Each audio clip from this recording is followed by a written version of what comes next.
Boy, it sure is dark in here tonight. Dark and spooky, don't you think?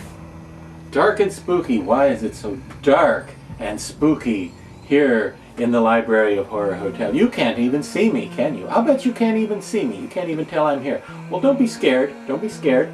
Dr. Lady's got your back. See, I'm right here where I always am, hiding in the shadows.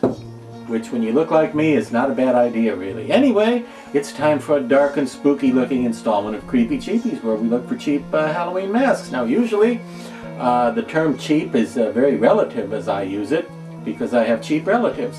And because I don't mean cheap as in literally cheap in most cases. I mean cheap as in a good value. Cheap as in you get a nice mask for the amount of money you're paying. So if the mask that we cover here is $60 or $70 or $80, that's not exactly cheap.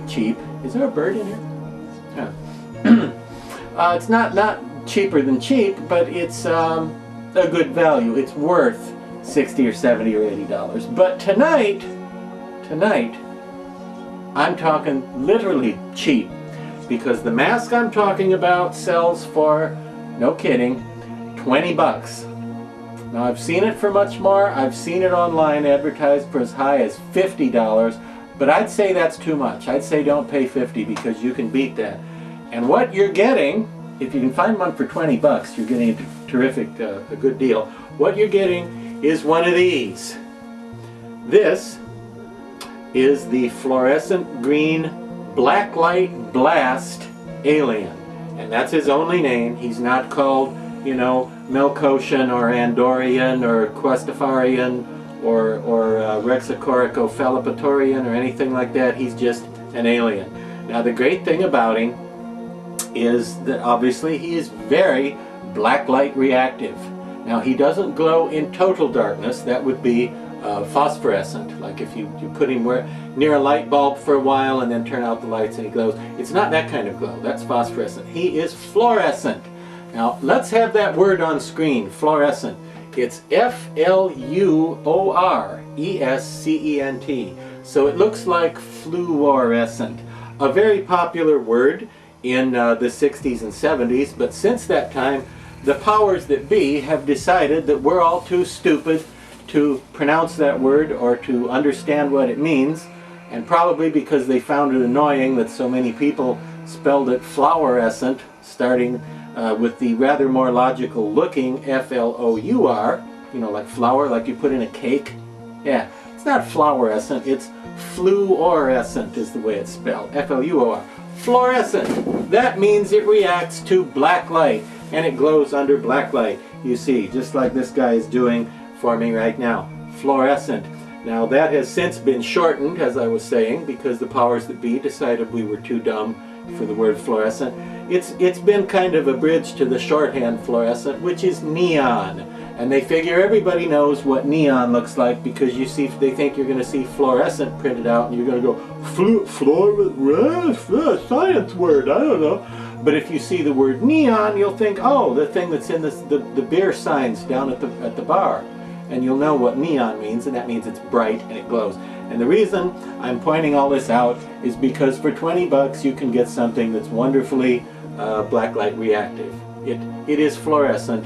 It is, you know, the new neon. And yes, it's just a cheap mask. It's kind of flimsy, and it might come smushed. It might come crushed like this one did. All I have done is stuff it out into shape, and you can probably tell his head's a little lumpy. What do you mean, look who's talking? All right, my head's a little lumpy too, I admit it. His head's a little bit lumpy, but after you've carefully stuffed it with the wadded up plastic Walmart bags or whatever, like I like to do, after a few days, it'll be fine. Now, I know all the collectors out there are going, oh my God, what's wrong with Dr. Lady? I'm not saying this is a thing that belongs in your, you know, high-end movie prop collection or anything. Obviously, it's just a little Halloween mask. But I am saying that if you're having a haunted house, or a haunted forest, or a haunted hayride, or a haunted whatever for Halloween, you could certainly do worse by way of impressive, dramatic, effective creatures than 20 bucks for a mask that looks this spectacularly cool when you shine a black light on it. If I was setting up a scene for Horror Hotel, about which I am notoriously picky on details like lighting and coloration and so forth, I would so use this. You know, on a spacesuit, on a mannequin somewhere with a black light in the room, it's going to look really cool. Now these come in other colors. There's also the Blacklight Blast Alien Orange or Purple.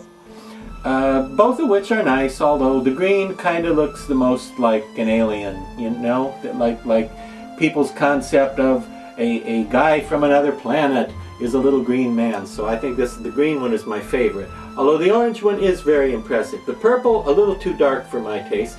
But here's another great thing about it, besides it being a glow mask that's 20 bucks and it's cool. Another great thing about it is you can get hands to match, and the hands sell for about, well, I paid $17 for a pair of hands, which is not bad.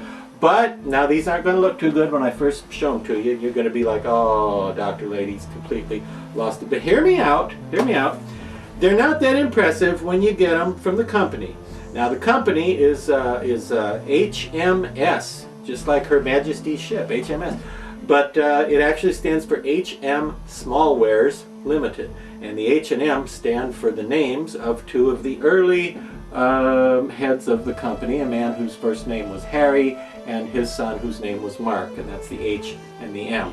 But HM Smallwares makes these along with a lot of other novelty products, makeup, masks, Halloween stuff. They carry a lot of Mayron products, latex makeup products from Mayron, and most of the masks they make are more of the whimsical animal variety, like those the horse heads, the creepy horse head masks.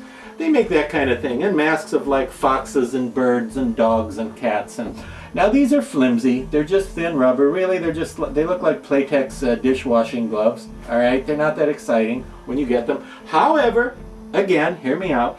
If you're going to wear this at the haunted house or something, these are ideal because they're easy to wear and they're very flexible because they are cast thin, thinner than the mask, so they're very, you know, pliable. You can still use your hands, is what I'm saying, when you're wearing this.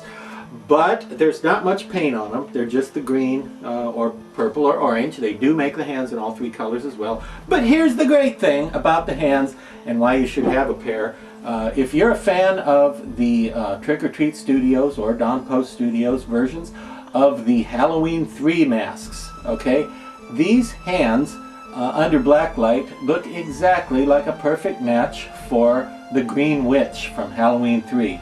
So if you've got either the Don Post version or the Trick or Treat Studios version of the Green Witch, and you want to have you want to actually use it as part of a costume or build a mannequin dummy for Halloween, and you need hands for it, well, what other neon fluorescent blacklight reactive green hands are there? None that I'm aware of.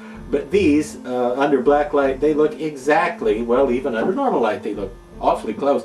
These look just like the paint on the Halloween 3 Witch. Now, yeah, the alien does have, he has a cartoon character hand in as much as he has one finger less than Earth people typically tend to have. But that's not really ruinous, and nobody's probably going to notice. But if you put the Green Witch on a mannequin and you have like a hooded cape or cloak or something, good costume for it, and you put these on it, it's going to look very cool and tie it all together and look pretty realistic because you have the green head and the green hands.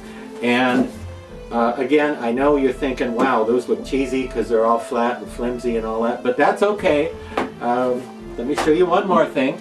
I took a pair of the orange ones, okay, these are the same hands, these are the orange ones, and I stuffed them with the wadded up plastic bags as mentioned previously, carefully poking them into the fingers with a stick, right? You need a stick to carefully stuff the fingers with the plastic shopping bags. And as you can see, when you do that, you have a pretty good prop hand there.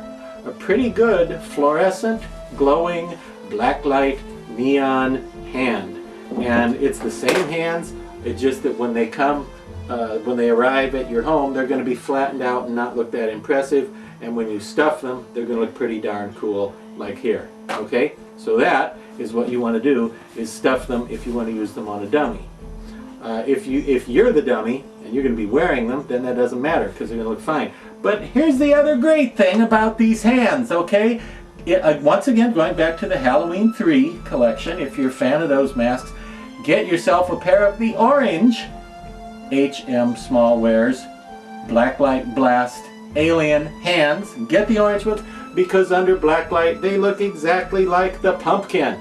Okay, these look just like the paint on the Trick or Treat Studios or the Latter-day Dawn Post version of the pumpkin from Halloween 3. So that's the only place you're going to get good pumpkin and witch hands for your Halloween 3 masks is if you buy the Blacklight Blast Alien hands. And that's my recommendation for this week.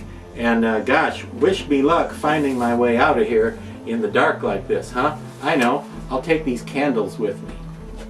I'll take these candles with me and I'll find my way out of here just fine. Yes, we'll see you next week.